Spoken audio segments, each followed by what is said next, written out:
ನಿಮ್ ಕಡೆ ನಿಮ್ ಪ್ರಾಪರ್ಟಿ ಪೇಪರ್ಸ್ ಇದ್ರು ನಿಮ್ ಪ್ರಾಪರ್ಟಿ ನೀವು ಓನರ ಅಲ್ಲ. ಇದನ್ನ ಹುಟ್ಟಿಸಿ ಹೇಳಕ್ ಕುಂತಿಲ್ಲ, ಸುಪ್ರೀಂ ಕೋರ್ಟ್ ಹೇಳೈತಿ. ಯಾಕಂದ್ರ ಸುಪ್ರೀಂ ಕೋರ್ಟ್ ಇಂದ ಹೊಸ ಜಜ್ಮೆಂಟ್ ಪ್ರಕಾರ ನೀವು ಬರೇ ಸಬ್ ರಿಜಿಸ್ಟರ್ದಾಗ ನಿಮ್ ಪ್ರಾಪರ್ಟಿನ ರಿಜಿಸ್ಟರ್ ಮಾಡಿಸಿ ಬಿಟ್ಬಿಟ್ರ ನೀವು ಆ ಪ್ರಾಪರ್ಟಿಗೆ ಲೀಗಲ್ ಓನರ್ ಆಗಂಗಿಲ್ಲ.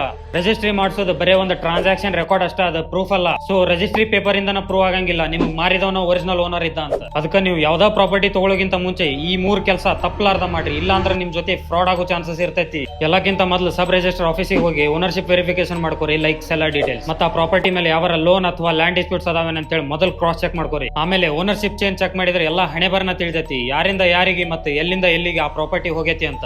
ಅಕಸ್ಮಾತ್ ಆ ಪ್ರಾಪರ್ಟಿ ಇನ್ಹೆರಿಟೆಡ್ ಇದ್ರ ಮೊದಲ ರಿಜಿಸ್ಟರ್ಡ್ ವಿಲ್, ಇನ್ಹೆರಿಟೆನ್ಸ್ ಸರ್ಟಿಫಿಕೇಟ್ ಮತ್ತೆ family members in no objection certificate check ಮಾಡ್ರಿ. ಸೆಕೆಂಡ್ ಇಂಪಾರ್ಟೆಂಟ್ ಕೆಲಸ, ರಿಜಿಸ್ಟ್ರಿ ಆದ್ಮೇಲೆ ಮುನ್ಸಿಪಾಲಿಟಿಗೆ ಹೋಗಿ ಮೊಟೇಷನ್ ಮಾಡ್ಕೋರಿ. ಮುನ್ಸಿಪಾಲಿಟಿ ಒಳಗೆ ಎಲ್ಲಾ ರೆಕಾರ್ಡ್ಸ್ ನಿಮ್ಮ ಹೆಸರಿಂದ ಅಪ್ಡೇಟ್ ಮಾಡಿಸಿ, ಪ್ರಾಪರ್ಟಿ ಟ್ಯಾಕ್ಸ್ ನಿಮ್ಮ ಹೆಸರಿಂದ ಕಟ್ಟಿ ನೋಡಿ ಸರ್ಟಿಫಿಕೇಟ್ ತಗೋರಿ. ಅಕಸ್ಮಾತ್ ಬಿಲ್ಡರ್ಸ್ ಫ್ಲಾಟ್ ಇದ್ರೆ ಪೊಸೆಷನ್ ಸರ್ಟಿಫಿಕೇಟ್ ತಗೊಳ್ಳೋದು ಒಟ್ಟ ಮರಿಬೇಡ್ರಿ. ಮತ್ತೆ ಎಲೆಕ್ಟ್ರಿಸಿಟಿ, ವಾಟರ್ ಬಿಲ್ಸ್ ಇವನ್ನೆಲ್ಲ ಮರಿಲಾರ್ದ ನಿಮ್ಮ ಹೆಸರಿಗೆ ಮಾಡ್ಕೋರಿ.